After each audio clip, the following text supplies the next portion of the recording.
19 April 2021 کی تاریخ شروع ہو چکی ہے، جب کل سارا دن یعنی کہ 18 اپریل کو مجھے لاہور اور یتیم چوک کے بارے میں کوئی مصدقہ اطلاع نہ مل سکی تو تھک ہار کے سو گیا۔ خواب میں دیکھا کہ بریگیڈیئر صاحب جو ایک مرتبہ مجھے سیٹلائٹ فون دے گئے تھے، میں اپنی بے چین طبیعت سے ہار کے اس فون پہ ذل الہی کو فون کر دیا۔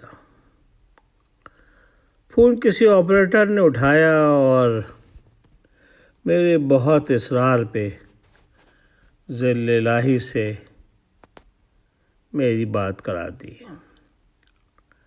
سلام دعا کرتے ہی مجھے اندازہ ہو گیا کہ ذل الہی بہت تھکے ہوئے ہیں، مزمحل ہیں اور غصے میں بھی ہیں۔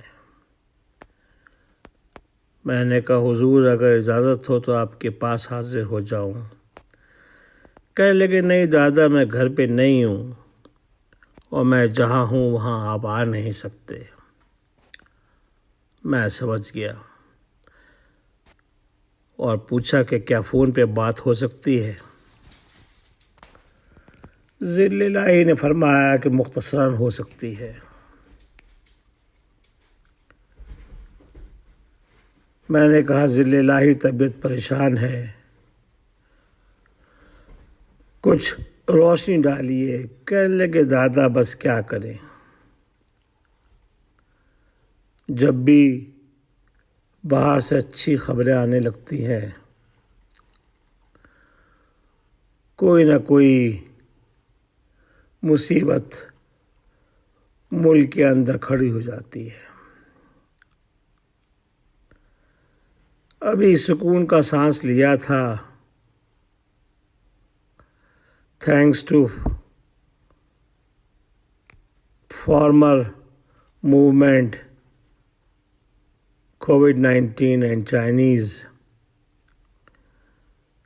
کچھ مودی سے اچھی بات چیت شروع ہوئی تھی۔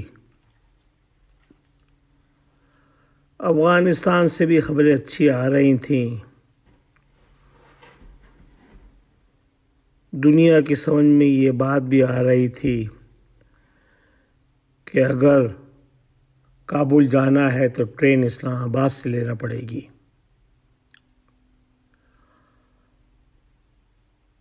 امریکنوں کا ہاتھ بھی کچھ ہولا ہو گیا تھا ایران پر، جب سے مودی نے امریکہ کے کہنے پہ ایران سے تیل لینا بند کیا تھا۔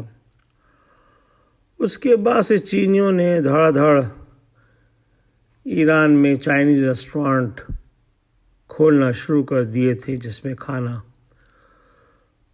مفت ملنے لگا تھا۔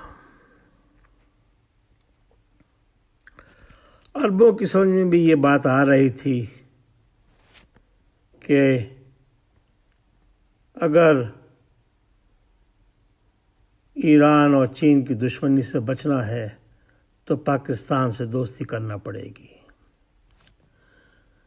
یہ سب کچھ دیکھ کے ہم سوچ رہے تھے کہ جلدی سے ملک کی حالات کو کسی نہج پہ پہنچا دیں، لیکن خیر کیا کریں، اپنی قسمت سے کون لڑ سکتا ہے۔